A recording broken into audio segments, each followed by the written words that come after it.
Every team, every topic, everywhere. This is Believe. Welcome once again to the Believe in the Ravens podcast. I'm your host, Bo Smolka, joined by my co-host, Daniel Wilcox, former Ravens tight end. And today we are going to break down the Ravens' 23-20 win over the Cleveland Browns. Another game that got too interesting too late as the Ravens took a 10-point lead in the second half again. The Browns cut it to 3.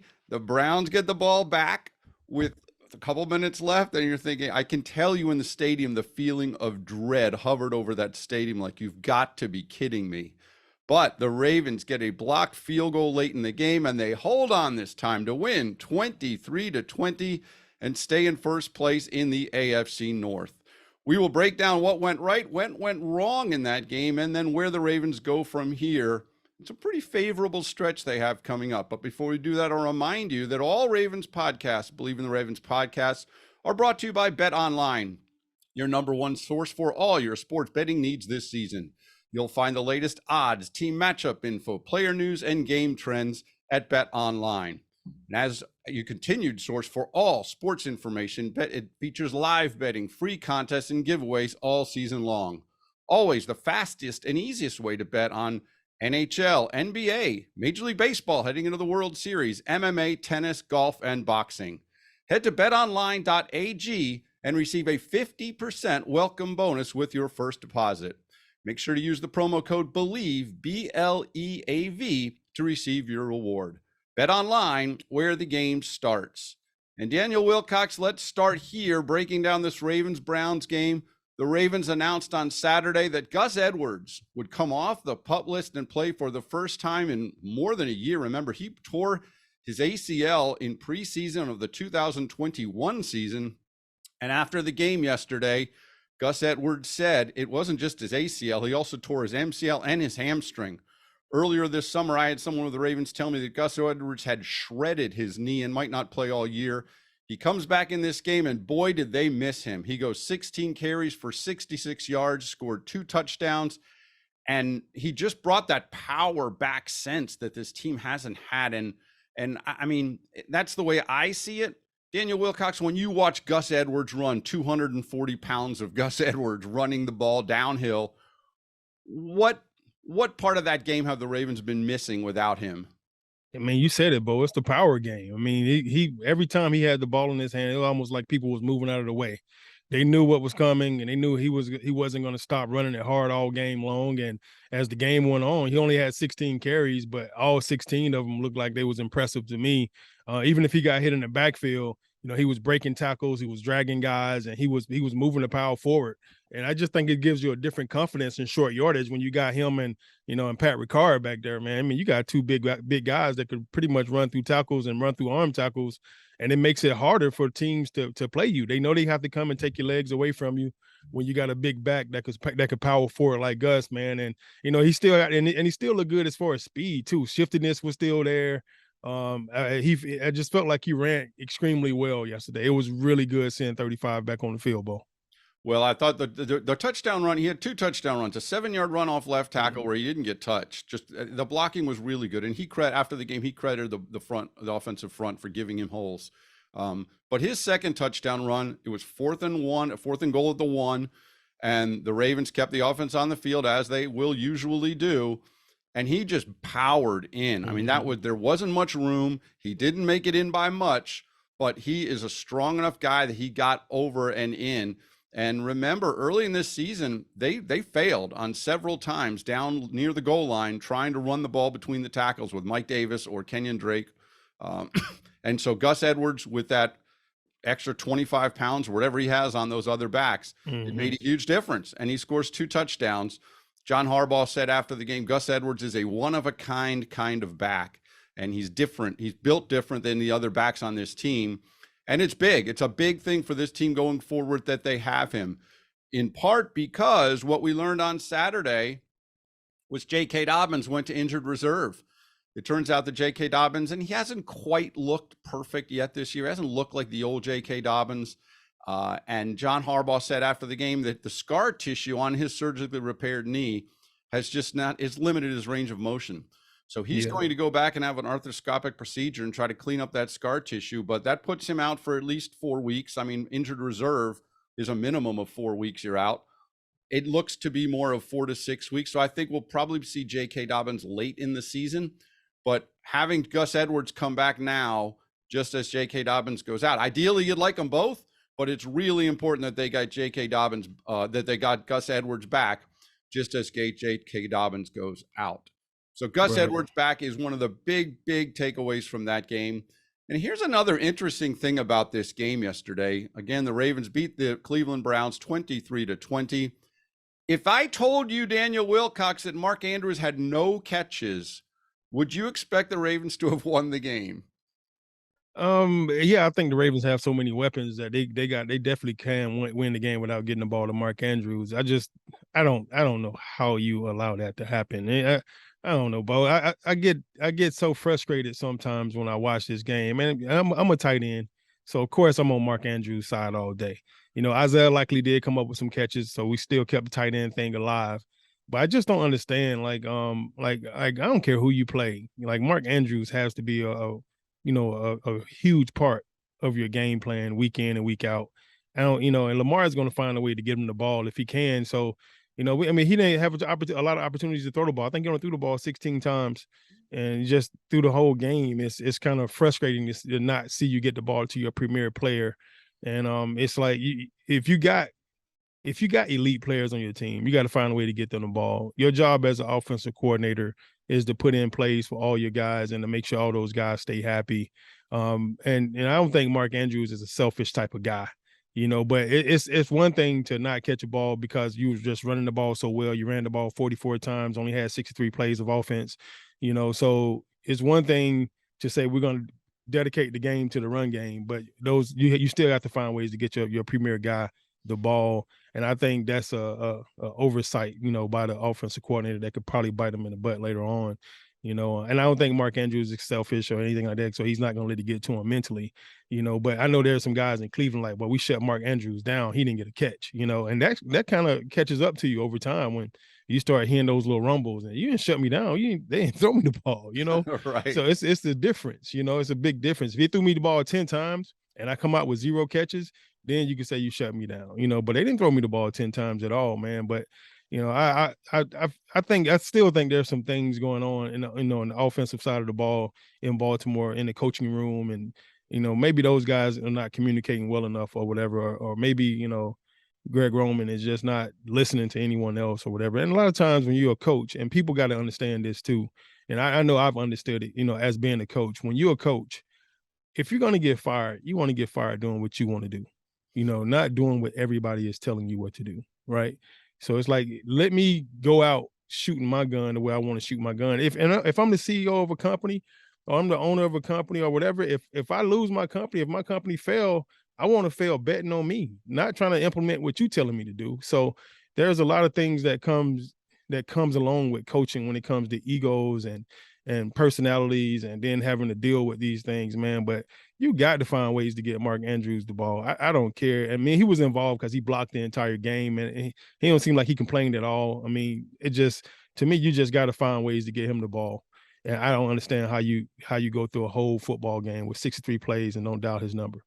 So they did. It was clear. It was very clear that the Ravens' plan all along was they were going to attack the run. Mm-hmm. As you said, 44 rushes, and Lamar Jackson only threw 16 passes. Now he got sacked 3 times. So in theory, 44 rushes, 19 throws or pass plays, and maybe one of those runs was supposed to be a pass, but a lot of design runs by Lamar Jackson. They clearly decided this Browns team gives up yardage on the ground.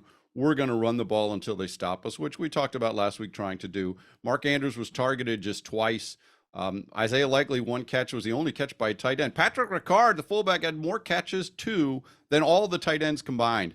Oh, wow. But again, Lamar Jackson was 9 for 16.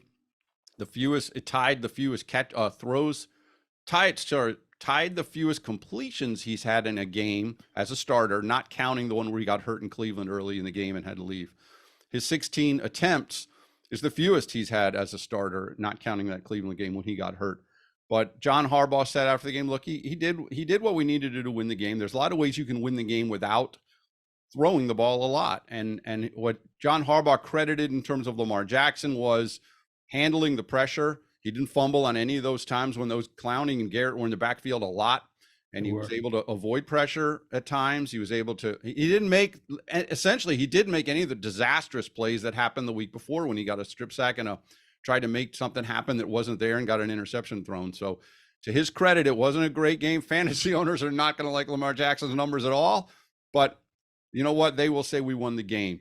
The crazy or the most creative play for this team actually it did involve Mark Andrews. The Ravens had 4th and 1 just over midfield. They lined up to go for it. And Mark Andrews was under center as the quarterback, and Lamar Jackson was in the backfield. Now they showed this look a couple times earlier this year on one of, and you know, these teams study all the film. So there's no doubt the Browns had seen this formation. And when the Ravens used it last time, Mark Andrews kept it on a quarterback sneak. And the only other time they set it up like this way, the Ravens ended up calling timeout and did not run the play. But so here they come. Andrews under center on 4th and 1. Jackson's in the backfield. I can almost guarantee you the Browns expected Andrews to keep on a quarterback sneak because that's what was on tape. Instead, Andrews tosses it to Jackson, almost like a toss sweep. And here's Jackson, the running back, and he gets 11 yards and a first down. And John Harbaugh said after the game, that was a play they'd worked on for a month. And he was glad that it worked because he thought it's blocked really well. He thought it's a great, really creative play. So of all the ways that Mark Andrews got involved in this game, it basically, as the quarterback, is the one that did it. Yeah. What did you think of that play? I actually loved it, man. I love that side of offense when you get creative. You know, nobody else in the NFL is doing that type of stuff. When you do see it, it makes you smile a little bit. But, you know, a lot of other teams are starting to use their tight ends as quarterbacks and stuff as well. So, obviously, it's rubbing off on other teams. That was stuff that would never happen when I was in the league. We had me and Todd Heap. They never put us underneath center to do anything. You know, they put us in the backfield, but most of the time it was only to block. It wasn't to run the ball or anything like that. You know, so I mean, I thought it was really creative, a really good play, and it creates some excitement, I think, you know, around the league and around your team and around, you know, the offensive linemen get excited about it. You know, the quarterback gets excited about it. You know, Mark definitely gets excited about it, bro. I get a snap on the quarterback, you know. So I mean, it's just one more thing to add to his awesomeness, man. And I just think that's one of the things I think I like most about, you know, what Greg Roman is doing, because this offense isn't really complex, you know. So you have to take things like that and formations and you know, shifting people around and using your athleticism that you do have, you know, to create these new opportunities for guys. And Lamar took that top sweep to the left, and he took off with it, man. You know, 1 or 2 blocks, and I ain't no telling he probably end up in the end zone easily. So it was a great design and a great play. And usually most of these plays, you're gonna get at least 20, 30 reps at them before you call them in the game. A little disappointed. I think I ain't see Duvernay more involved still. You know, there's that Bo. I'm telling you, man, like it's so frustrating as a player when you got the hot hand, not get the ball enough. So you're talking about Kenyon Drake, you know, 2 weeks ago where he had 100 and some yards off 10 carries. They didn't get him the ball enough. Then they come back this week and they run it 44 times because Harbaugh went and said, bro, we got to run the ball. You know, like, what are we doing? Like, we're not running the ball enough. You know, this guy had 100 some yards rushing of 10 carries and we ain't running the ball enough. We lose the freaking game. And, you know, it's one of those situations where you come back and you try to fix things. And I think you kind of overdid it a little bit. You know, and not saying that, you know, running the ball 44 times was a bad thing, because you control the clock as well. You want a time to possession battle, you want a turnover battle, you want a special teams battle, and then you kept them off the field. You know, you kept them off the field for an extra 12 or 13 minutes than you had. You know, they both had 10 possessions. You know, they just couldn't, you know, hold on to the ball as long as Baltimore did by pounding the rock. You know, but you got to find ways to get your playmakers the ball. Like, I don't know how you do it with such a talented team, and you only usually average about 60 plays a game. You know, so it's almost, you got 5, 6 guys on the team that I feel like deserve the ball. You know, Kenyon Drake, he earned it that one game, so you got to figure out a way to continue to give him. If he got the hot hand, give it to him. You know, that's what you got to do every game. If Mark Andrews is hot, you get it to him. You know, somebody can't cover Mark Andrews, throw it to him until they find somebody to cover him. You know, Duvernay, you know, you gotta have at least 4 or 5 explosive plays for him every single week. I mean, he's showing to be serious talent. You know, and you said it yourself, boy. Every time he touched the ball for years, you know, something great happens. And then you got Bateman back. Yeah, you got Bateman back. Yeah, you got Bateman back. Feed the horses, man. You know what I'm saying? Tell him, Bo. It seems that way. Duvernay caught a 31-yard touchdown pass down the right sideline on the first drive of the game. A great catch, great throw, great catch. and he had one other catch the rest of the game. He was very quiet after that, except for the punt return, which we'll get to special teams in a minute. Right. Let's talk about the Ravens defense briefly, because I thought, one of the encouraging things of this team yesterday, they had a season high 5 sacks. Justin Houston had sacks on back-to-back plays. He had missed 3 straight games. He only played, if I'm not mistaken, about 16 snaps, and he had 2 sacks. And I think that's what they would love to have out of him. The longer he plays, then the more worn down he gets, and the more likely he is to get hurt again. I mean, he's 33 years old, but he had 2 sacks. I really feel like this pass rush is rounding into form, because he's looking really good. And then remember, they got Jason Pierre-Paul. They had Adafe Owe, who's been quiet, still looking for more from him. But they're about to get Tyus Bowser back. They're about to get David Ojabo, their second-round draft pick, who a lot of people figure was a first-round talent, who actually slipped in the draft because he had gotten hurt. Both those guys have returned to practice, so probably within the next 2 weeks, they'll be on the field. Now you've pretty much got the edge rush group that you hope to have in June. And then in the game yesterday, Kyle Hamilton, who's really taken a beating in terms of the fans around here as the #1 draft pick, who hasn't shown a whole lot this year, had a big sack, his first one. I tell you, Mike McDonald called an aggressive blitz with the Browns driving on 3rd down. He brought Queen, he brought Stone, and he brought Hamilton. They all came on a blitz. And if Stone just missed him and then Hamilton hammered him, if Hamill didn't get him, then Queen would have got him. But it was an aggressive call, because they had just given up a big, deep pass play. But Mike McDonald didn't blink, and he brought the blitz on 3rd down, and Hamilton got there for his first sack. So I think it's encouraging for this team that it feels like this pass rush, which I know we've criticized, looks like it's rounding into form, and they're getting reinforcements back soon in the form of Bowser and Ojabo, and that's going to be good for this team going forward. All right, Daniel Wilcox, you always tell me win 2 of the 3 phases in the game: offense, defense, special teams, right? If you win 2 of the 3, you're probably going to win the game. The Ravens crushed it on special teams yesterday. And I know we often talk about Justin Tucker, and when you think special teams, you think Justin Tucker. But this special teams unit yesterday excelled in just about all phases. And you mentioned Duvernay. But before we get to Duvernay, there was a sequence, and I know you weren't at the stadium, but I'm telling you, in the stadium, the Ravens have dominated the first quarter this year. We talked about that. Going into the game yesterday, they had outscored the opposition 34-3. They got off to great starts. It was the finishes that were the problem. Yesterday, the Browns come out and just march down the field, just effortlessly, and score. And you're thinking, wait a minute, what happened here? The Ravens get down the field, they get stalled. The Browns score. It's 10-3, and it doesn't feel good in that stadium. It felt off. And then the Ravens are forced to punt, trailing 10-3, and the Browns are going to get the ball back again. And Jordan Stout punts, and it goes out of bounds, or the Browns are going to have the ball at about the 25-yard line. But on the play previous to that, Lamar Jackson had scrambled around. It looked like maybe his knee had gone down. He ran forward for about 7 or 8 more yards, was tackled, 4th down. Just before Jordan Stout punted, the Browns threw a challenge flag. So that wiped out the punt. That we saw the punt happen, and the Browns would have had the ball about the 25.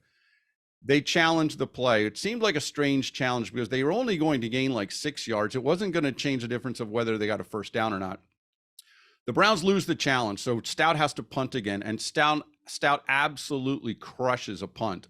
The Browns have to go back, and I think it was Peoples-Jones fields it inside his 10. Honestly, it went so far that he probably should have let it bounce into the end zone, but he fields it inside the 10. He gets hit. The Browns have to start, I think, at the 12-yard line. The Ravens get hit. They hit the Browns for losses, back-to-back plays, and finally you feel like there's some momentum, and the Ravens are to life here, and the stadium comes to life. They force a quick punt, and then you mentioned Duvernay. Duvernay returns that punt about 45 yards down the sideline, almost to the red zone, and the Ravens get a field goal. They got stopped to a field goal there, which was a problem, but I'm telling you, that Jordan Stout punt and the Devin Duvernay punt return, it changed the feeling in that stadium. It just did. And so I think that was the start of a really good special teams day for the Ravens. But right. I mean, we'll talk about Duvernay again. Duvernay was a Pro Bowl punt returner last year. I think he'll be a Pro Bowl punt returner again this year. I mean, I don't know how much special teams you played, but Duvernay on the punt return, what do you think makes him so good at it? You don't know how much special teams I played. I mean, specific punt return. Did you play punt return? All 9 seasons, Bo. Punt. I meant specifically punt return. Did you Yeah, play on the punt return unit? I was on the punt return unit. I was on the punt unit. I was on the kickoff I return, knew I field knew you goal. were kick. I knew you were kick Yeah, kick return. I didn't know how much punt return yeah. you played. Yeah, I love punt return. Punt return is cool because you get a chance to come off like you're on a defense, and then you turn into offense in the middle of the play, So it's kind of weird. You're on defense at the beginning of it. Then once he punts it, now you're on offense. You go to block, So it was always fun for me. Duvernay to me is just a special guy. He has that twitch, and this is always a key factor in the NFL. If you're going to be able to return punts or kicks, you have to be able to make 2 guys miss. And Duvernay can make 2 guys miss with the best of them, and that's what makes him special. You're going to always block, 9. You're going to block 9 guys. He got to handle the other 2 himself, the punter or the kickoff return, the kickoff guy, the kicker. He got to handle the kicker himself, the punter himself, and he got to handle one other guy. Usually it's that first guy that gets down the field scot-free. And on punt return, when you miss a block, the key is to go next level. When I say go next level, that means go get the next man. Forget the guy that you miss because it's your kickoff or your punt return guy. It's his chance to make that guy miss. So if you run back there to try to block that guy that you miss, you're usually going to end up with a penalty. You're going to block somebody in the back, or you're going to be in their way and run into your own punt returner. I've done that before myself. I chased the guy back. I missed the block, and I was chasing back to get in position, and I ran into my own punt returner and made the freaking tackle. That's the worst thing you could possibly do, right? You interfere, you block a guy, you trip up your guy, whatever it may be, because you're in the way. Just put your foot in the ground, go next level. And the Ravens are doing that very well. They're going next level, right away. And Len Duvernay, handle the 1 or 2, 3 guys that come free. There are always going to be some guys that's going to come free, and the goal is to hold up those gunners because they're usually the fastest guys on the field. If you can get them out of bounds, every time they try to run down the field, then you're doing very good on the defensive side of the ball, on the punt return side of the ball.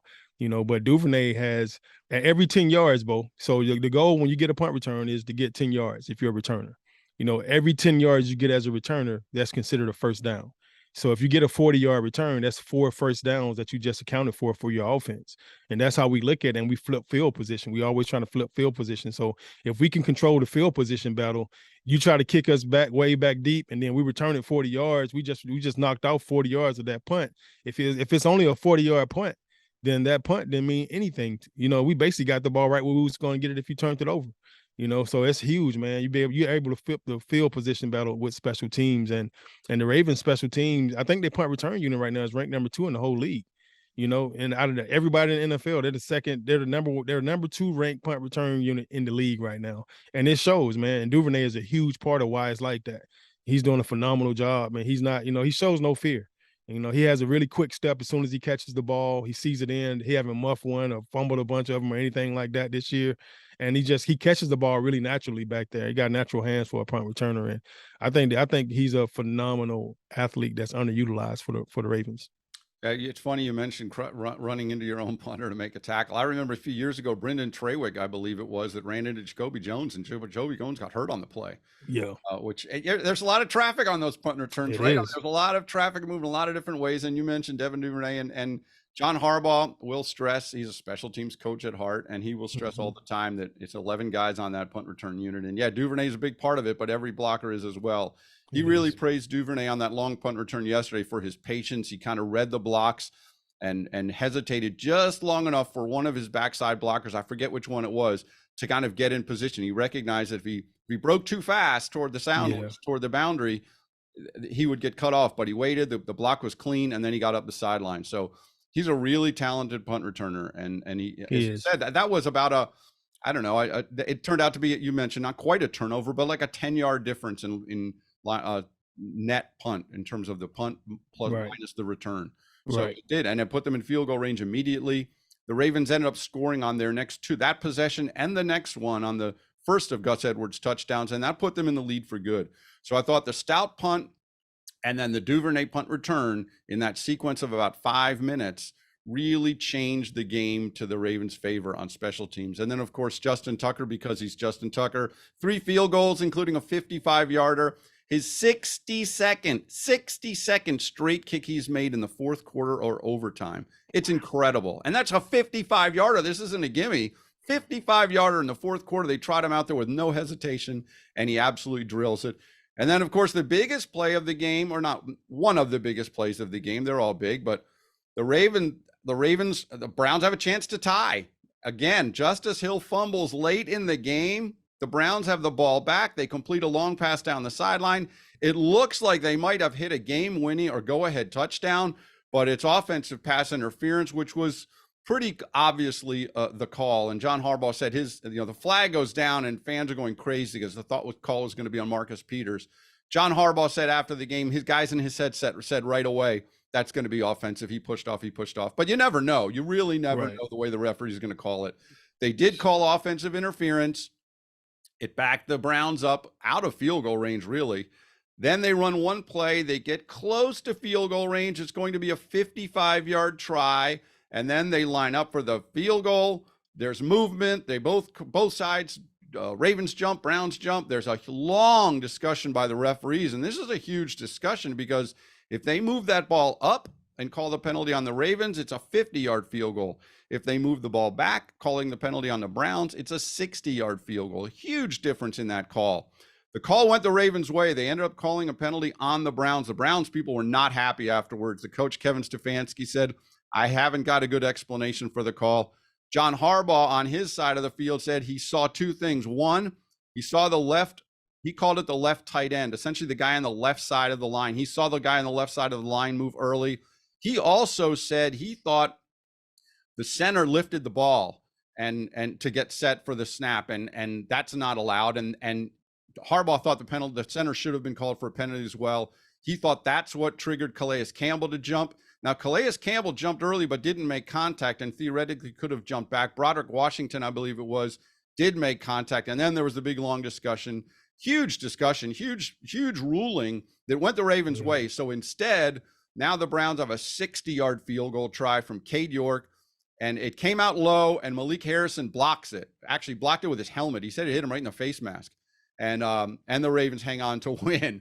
Oh my word! Let me ask you, special teams man, did you ever block a kick, or when you on a kick team? Is that true? You're looking to watch the ball move and pounce? Well, they usually don't ever put offensive guys on the field goal block team, so I never got a chance to block a field goal. But I did block a punt. Me and Ed Reed, we blocked a punt against San Diego, and it was actually against I think it was Cyphers or something like that. He used to punt for not San Fran, but San Diego. He was actually with the same agency as me. But me and Reed both blocked it at the same time. We both got to the punter. We didn't know who should block it. We didn't want to dive and hit each other because we was coming from opposite ends, right? So we both kind of led up, but we both got a piece of it, and it was it went past the line of scrimmage, unfortunately, because we didn't block it. Neither one of us extended because we both saw each other. So we slowed down, but we both got a chance to block that punt. But that was the only one that I ever got a chance to really block my entire career. And I felt like I was extremely good on punt return, and I probably could have blocked more. But I just never really had the opportunity, I guess. I don't know. Usually punt blocks are designed, and the guy that comes free is the guy that designed to come free. And it's very, very rare where somebody just blow a freaking punt protection. They just block the wrong guy. And you're setting it up to design it so that they do get confused, but it very seldom, rarely happens where they block the wrong guy and somebody comes scot-free up the middle. But I mean, punt return is one of those things, man, or even field goal block is one of those things where it's loaded with defensive guys, and those guys usually are, humming, and you set the block to the side, to the wide side of the field. They got to kick the field goal to the left, so your block's coming from that left side, which is the defensive right.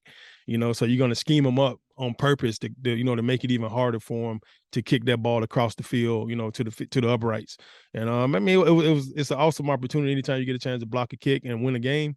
And instead of going into overtime, like most of these games, try to choose nowadays, man, you get the big win right there during regulation, and everybody's excited and pumped, and there's no better feeling to see everybody waiting for that last second kick and they don't get it, and then everybody's turning around and start leaving the stadium and they all excited that we won, man. It's a great feeling.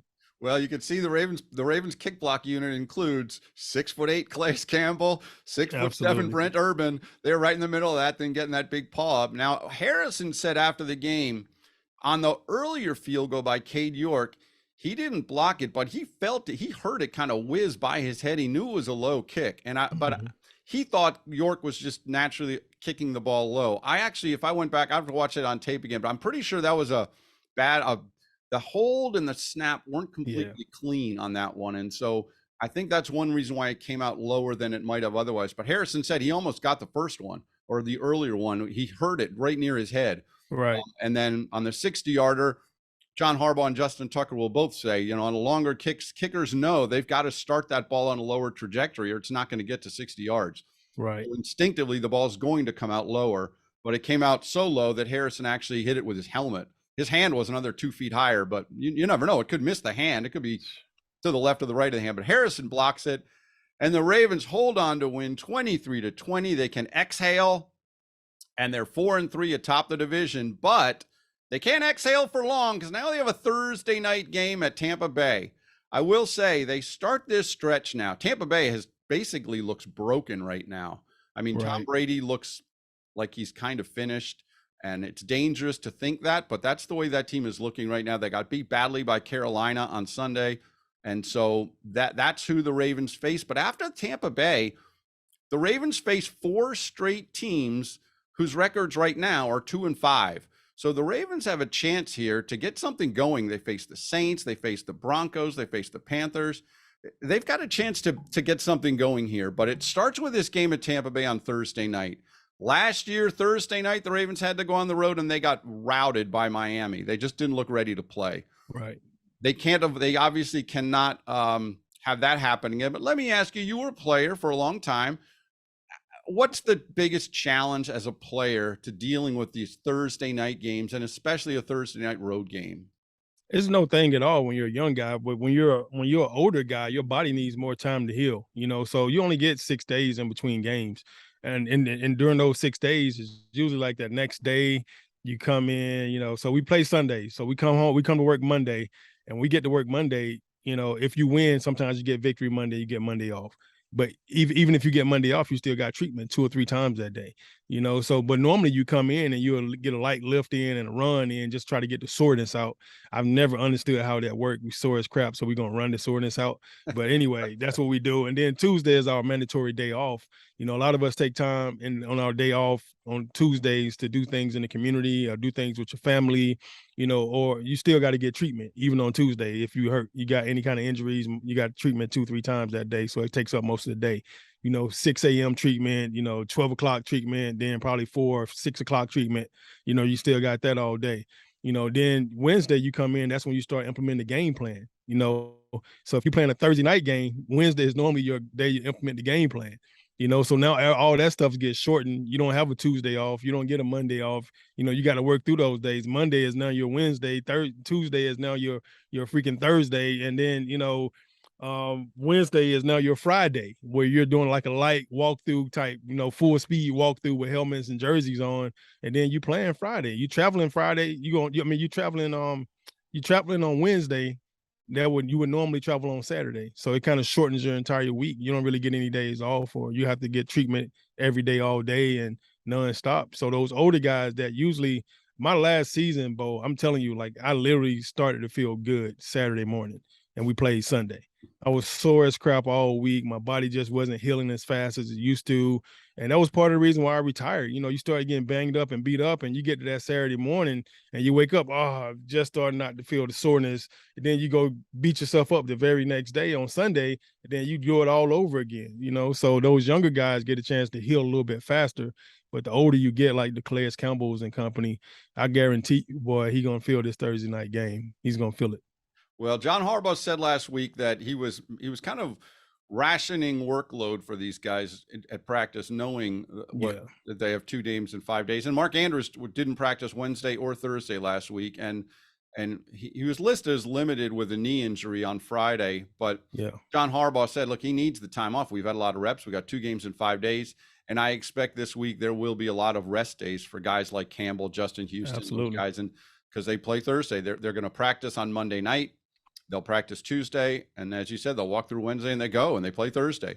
If they win, they have the benefit of that weekend off, which is the mini bye, which everyone loves. If you win on Thursday, but you take the Ravens game last Thursday in Miami, they lose that game, and then they got to sit around all weekend stewing over that one.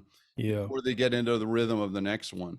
So Thursday night games are always a challenge, but I think the Ravens, with the win yesterday, they're in a better spot. Obviously, we talked last week, their record is what it is, but they're 4-3 and in first place, and they pushed the Browns further back. They sent the Browns to 2-5. They're 2 games out now. And as I said, this Ravens schedule coming up, they have the teams they face in the next 5 games are 4-3, 2-5, 2-5, 2-5, and 2-5 before they really hit that closing stretch of an AFC North game. So this is a chance for them to start to build something if they're going to do it. It's not easy going to Tampa Bay. It's not easy facing Tom Brady, and it's not easy playing on the road on Thursday night, but the Ravens have a chance to find. They haven't won 2 games in a row all year. It's been win, loss, win, loss, win, loss, win. They have a chance to get something going. I mean, I was thinking, Daniel, even if they go 4-1 in these games, let's say they stub their toe in one of them, they should be favored in most of them. But if they go 4-1, they're 8-4 at that point in the season. And that's a good place to be in this division, because I think 10 wins might win this division. So the chance is there for them. They got to take it, but the chance is there for them. That will be the Ravens and the Tampa Bay Buccaneers Thursday night. I don't know if we'll be back yet with a previous show of that game on this short week. We will, if we have it, we will post it.